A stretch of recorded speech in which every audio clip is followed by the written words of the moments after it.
Hi friends, I'm Hemant. ఈరోజు 'Siddharth psycho' movie review చెప్పబోతున్నాను. అది ఫస్ట్ హాఫ్ మాత్రమే. ఈ మూవీ ఎలా ఉందంటే, కాన్సెప్ట్ ఏంటంటే, ఫస్ట్ ఒక యూత్, ఒక అబ్బాయి, ఒక 25 ఇయర్స్ ఉన్న ఒక ఏజ్ అబ్బాయి ఒక అమ్మాయిని లవ్ చేస్తాడు. బట్ ఫెయిల్ అవుతాడు, మోసం చేస్తాడు, మోసపోతాడు. తను మోసపోతాడు ఆ అమ్మాయి చేతిలో.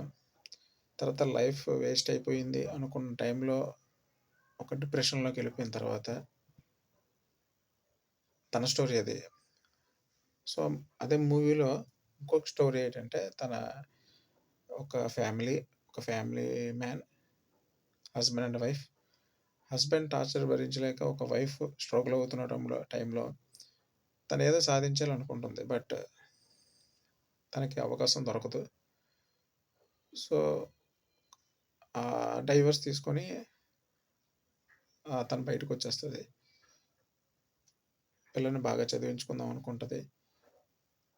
తను ఒక అపార్ట్మెంట్లో దిగుతుంది. 5th ఫ్లోర్లో ఎవడైతే డిప్రెషన్లో అయిపోయాడో తను కూడా 5th ఫ్లోర్లో దిగుతాడు. ఫైనల్గా ఏం జరుగుతుందంటే,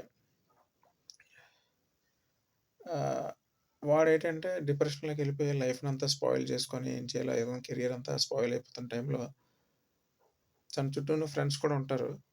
బట్ హెల్ప్ చేస్తారు. బట్ తన కెరియర్గా సెటిల్ అవ్వలేడు.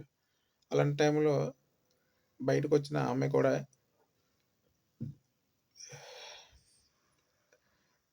ఒక కొత్త జీవితాన్ని స్టార్ట్ చేయాలనుకుంటుంది. ఫైనల్గా తనకు హెల్ప్, ఇద్దరికి ఒక లైఫ్లో ఒకరికంటే ఒకరికి హెల్ప్ అనేది అవసరం కదా. సో అన్ఫార్చునేట్గా ఇద్దరికి కూడా పరిచయం ఏర్పడుతుంది. పరిచయం ఏర్పడిన తర్వాత తన టాలెంట్ని ఏదైతే ఐడెంటిఫై చేస్తుందో ఆమె, ఆ పర్సన్ ఎంకరేజ్ చేసి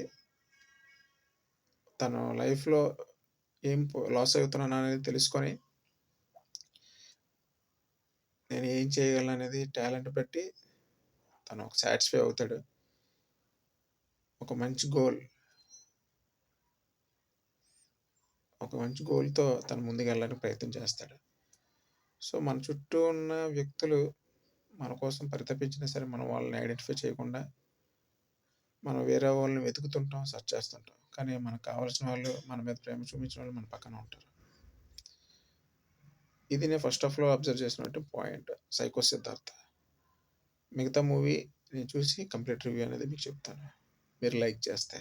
థ్యాంక్ యూ.